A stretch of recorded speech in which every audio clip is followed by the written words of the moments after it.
Welcome back to FMGP. My name is Mark, and today we're going to be installing the doubler into the XJ.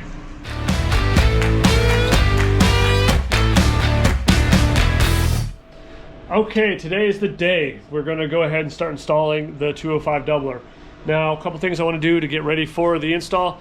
I want to go ahead and clean out the cab for the reason that I anticipate, I know it's going to happen. I'm going to have to cut some flooring out of the rig to make room for the doubler and massage some metal here and there. And it would just be easier if the seats weren't here or the console wasn't here. So I'm going to go ahead, pull this out, get this up out of the way, maybe clear out the back here a little bit more.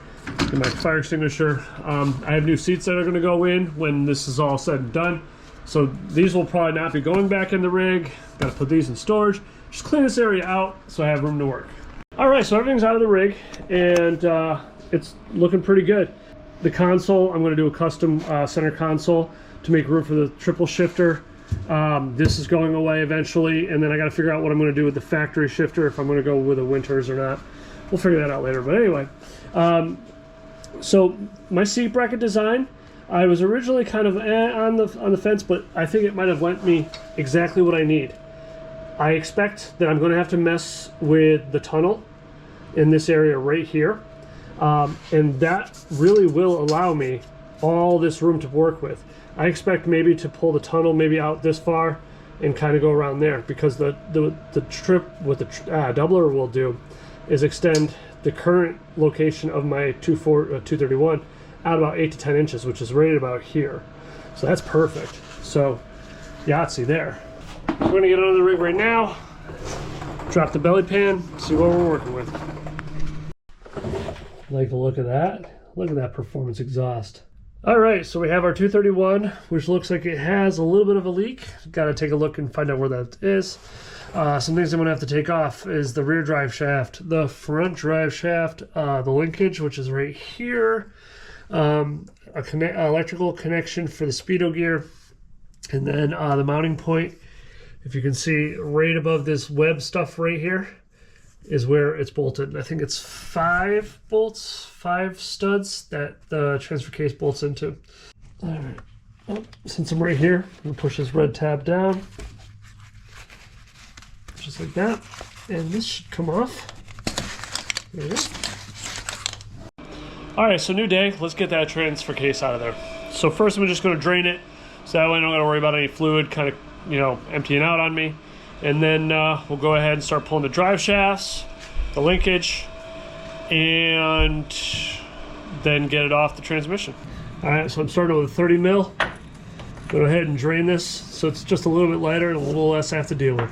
All right, so I have 8mm bolts for the front drive shaft and the rear drive shaft. Just make sure you chuck your wheels so it doesn't roll off on you. Now it'll pull the linkage on the shifter. I got the transmission gently supported so I can lower this cross member here. This will give me a little bit more room to work. I'll be able to lower the transmission just a little bit, and I'll be able to get on top of the transfer case, which is kind of hard to see right now. But yeah, let's go ahead and we'll lower this. So you do need to take out the trans mount bracket to get to this lower bolt here. And now we have pretty good room. We can get to 1, 2, 3, I think 4, 5. I think there's 6 total, but that will allow me to lower the transmission down just a little bit and have a little bit more room to work. So I think these are 9/16 as well. I'll tell you right now, 9/16. Yep, these are 9/16 as well. All right, so I was able to get this really tight one right over, this really tight bolt right up here with the shorty, little stubby wrench, and it worked out. So let's see if I don't break something here by lowering this down. You know what? I don't even want to risk it. Let me go get my transmission jack.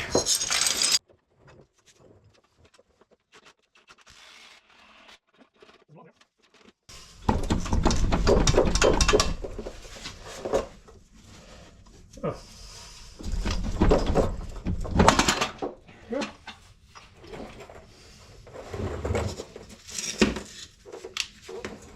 The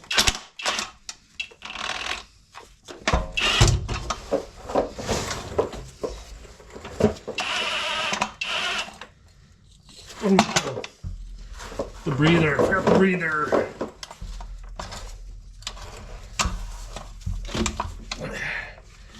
Be right back.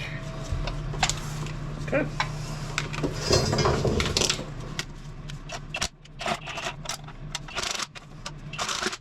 So to help lift this thing up so I'm not killing myself, so I'm going to modify this transmission jack. Alright, so I'm not sure exactly how much of that was caught on camera. Basically, I made the killdozer of transmission jack lifts. So when I measured the bottom of my transmission to the floor in the current state, I was about 30 inches of clearance from the floor to the bottom of the transmission. This jack here, before I made this adjustment, only went to 23 inches off the ground. So what I'm going to do is lower the transmission so it angles down. I'm also going to use the suck down winch in the front, which I've already kind of done. That actually gets me to about 27 inches. So I'll be able to, with my lift, I should have 1 or 2 inches above what I really need to get this thing lined up. But I'm just making some preparatory things before I do. I'm going to go ahead, remove the factory shifter, get that out of there, just so that way there's one less thing in the tunnel that I have to worry about. So give me a second, I'm just going to remove this. I'm getting ready to set up or fix the stud pattern here so I can go ahead and get this thing mounted. Now, before I did that, I want to do a comparison from size from the 231 to the 205. Now, I was actually rather shocked when I went to measure from yoke mating face here, or from the end of the yoke to the mounting surface on both. Now, excuse the writing here. The 235 was 16¼ inches. The 205 was 18.5. Now that I expected. I actually expected it to be much larger, but that's not the case. It's only really, what is that, 2¼ inches longer. So that's not bad. Now the overall side to side, from like one side to the other, and I did use a straight edge and a tape measure on this one, was 18¼ on the 231 and 18¾ on the 205. So it's only about a ½ inch wider than the 231. And then the other thing that I checked was how tall the boxes were compared to each other. The 231 was 9¼ inches. I'm sorry, 9⅛ inch. The 231 was 9⅛. The 205 was 9⅔. So pretty darn comparable, but this has way more strength. I wish this thing weighed as much as this. I really did, because it's going to make this next phase so much easier. Well, either way, let's set up. I'm going to get the template for the studs so I can throw it in. Now I'm going to mirror what the 231 was, because my skid plate is set up for this box in the factory stock, the clocking. I want to see if I can get this thing up mounted and see if it'll sit in. Since it's fairly close, I want to see if I can get it and have the same clocking orientation. That way I don't have to really mess with too much. But the part that I'm dreading the most is actually getting this darn thing off the table onto my Frankenstein transmission jack. So we'll have fun with that.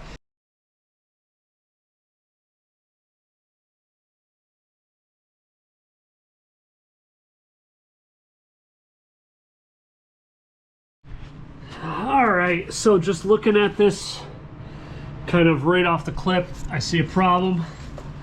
Not the biggest thing in the world. So if I were to line this up, the mating surface to the end of the transmission, I'm going to have to manhandle the transfer case over my rear cross member. So I think the rear cross member has to come out. Not the end of the world, not what I was hoping for, but not the end of the world. So let me go rip this out. Hopefully it doesn't fall apart on me. I don't think it will. And we'll go from there. All right, so I was able to pivot this back, my cross member here.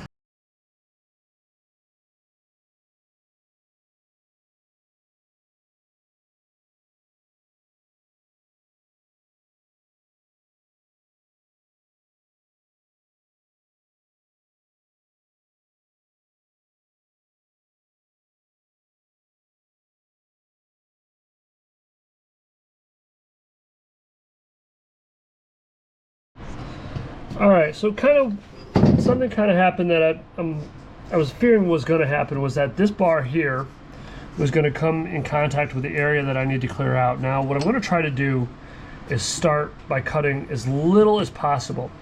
So if you see these little dots, I'm actually going to try to do a bend here. I'm going to cut this out the best I can, this little X here, and start with that, because I don't want to, like, I'm not afraid to do panels here. In fact, actually, I was thinking about doing like a removable panel that I can bolt in and out and pull out in case I need to service something from the top, get to the detents or something like that. Like, I'm all for it. Like, I'm not opposed to it. So I think I might start doing something similar. Now, what I'm going to try to do, this is kind of right against here, but I want to try cutting this panel out here and bending it up and up out of the way, and see if I can get the transfer case to sit where I want, and in which case I'll just literally tie the sheet metal into this bar and just kind of go from there. Otherwise, I'm going to have to do kind of like a, I'm going to have to do some type of a different seat bracket, which I'm also not opposed to doing. Not my first choice. I really like this setup, but obviously I need to fit the transfer case.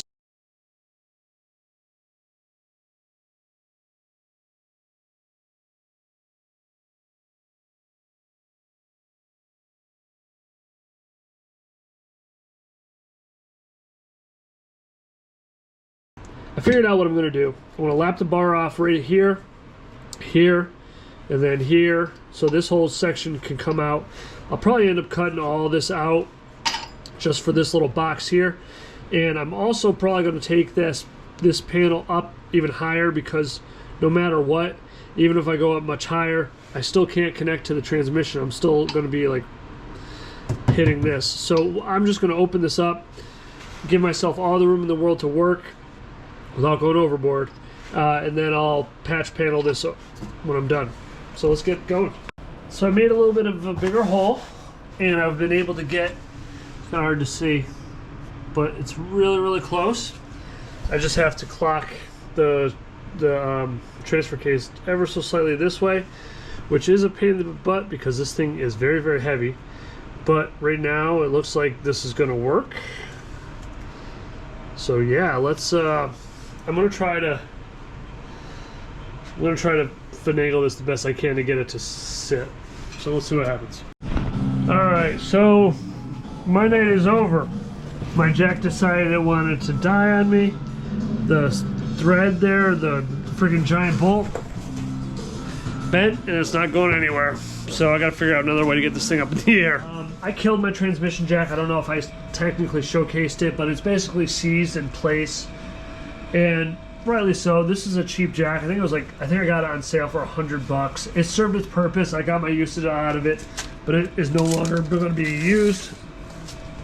I have the Harbor Freight 2,000 pounder, which is definitely overkill, but I do plan on doing a couple more transmissions in my lifetime, so I wanted to have this. This has a tilt feature and everything, yada yada yada.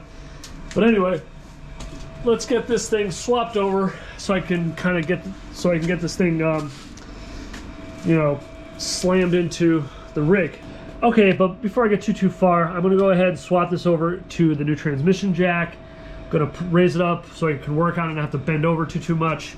Swap out the yokes. I do have a plug for my speedo gear, and this thing should be ready to slam into the rig. So let's do it. I'm not going to be running the speedo gear because I don't feel like I'm converting it. This thing is long away from the road. So I'm going to go ahead, plug it up. This is a boat plug. So we'll give this a shot. I saw this on Pirate 4x4, so hopefully it works. But what you do is put this in. You turn this little T-handle thing here, and it tightens up. And it's a removable plug. And I don't have to make a plate or anything. And there we go. Yahtzee. Now the other elephant in the room here is, did I get the right yoke? Lord, okay. Yahtzee! Oh, mint. Mint. Alright. Alright, this is the case. I'm just going to go ahead, buzz this on, do the same in the front. We'll be right back.